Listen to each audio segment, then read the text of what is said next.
Question number 5 says that a study was conducted to find out the concentration of sulfur dioxide in the air in parts per million ppm of a certain city. The data obtained for 30 days is as follows. We have to make a grouped frequency distribution table for this data with class intervals as 0.00 to 0.04, 0.04 to 0.08 and so on. And then we have to find for how many days was the concentration of sulfur dioxide more than 0.11 parts per million.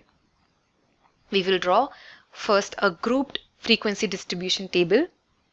So we start with the class intervals as 0.00 to 0.04 as given in the question, and with a class size of 0.04 we construct the other classes as well.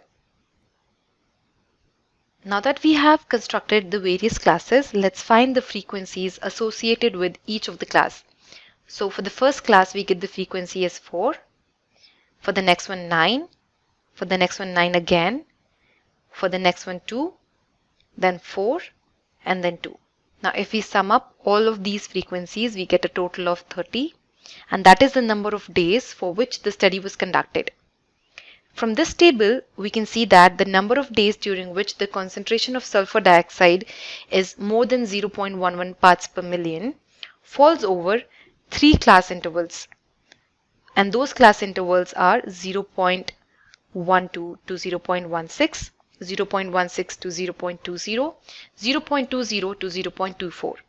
So if we add up the frequency of these 3 class intervals, that is 2 plus 4 plus 2, which equals 8, we can say that for 8 days we had a concentration of sulfur dioxide which was more than 0.11 parts per million.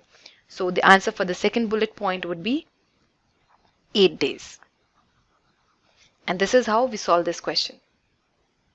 To learn more about how QMath can help you crack school and board exams, explore QMath Leap, a live online classroom program run by highly experienced and committed teachers.